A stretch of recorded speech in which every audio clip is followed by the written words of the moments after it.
আসলে ভালো মানুষ বলতে কাদেরকে বোঝাই? তো এটা একটা আপেক্ষিক ব্যাপার। তো ইসলামের দৃষ্টিতে ভালো মানুষ কারা?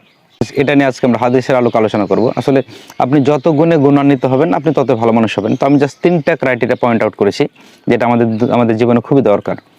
হাদিসের আলোকে পড়াশোনা করে জেনে ৩টা ক্রাইটেরিয়া পয়েন্ট আউট করেছি। তো নাম্বার 1 যেটা, সেটা হচ্ছে ভালো মানুষ হওয়ার জন্য যেটা আপনার থাকা লাগবে, সেটা হচ্ছে যে আব্দুল্লাহ ইবনে উমর থেকে বর্ণিত, তিনি বলে যে মুহাম্মদ সাল্লাল্লাহু আলাইহি ওয়াসাল্লাম কখনোই অশ্লীল ভাষা এবং অসদাচরণের অধিকারী ছিলেন না। এবং তিনি বলতেন যে তোমাদের মধ্যে সে ব্যক্তি উত্তম যে নৈতিকতায় উত্তম। অর্থাৎ আপনি যদি চলাফেরা, কথাবার্তা, আচার আচরণটা ভালো হয়, নৈতিকতা ভালো হয়, তাহলে আপনি হচ্ছেন উত্তম ব্যক্তি। এক কথা ভালো মানুষ। এটা হচ্ছে ইসলামের দৃষ্টিতে। এটা হচ্ছে সহিহ বুখারী 3559, হাদিস নাম্বার সহিহ বুখারী 3559।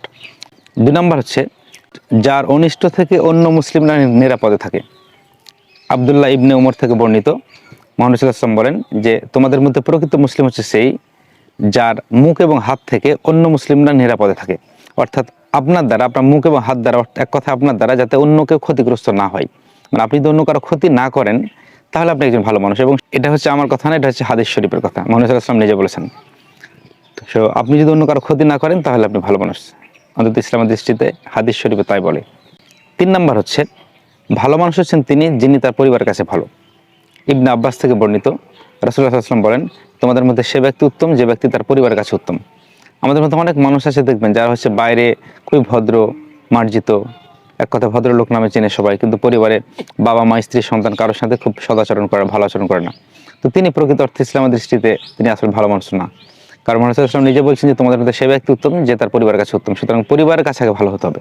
তো আমরা এখানে 3টা জিনিস পেলাম। নাম্বার 1 হচ্ছে সে ব্যক্তি উত্তম বা সে ব্যক্তি ভালো যে নৈতিকতায় ভালো। নাম্বার 2 হচ্ছে ওই ব্যক্তি উত্তম যে ব্যক্তি অন্য কারো ক্ষতি করে না, মানে তার দ্বারা অন্য কোনো মুসলিম ক্ষতিগ্রস্ত হয় না।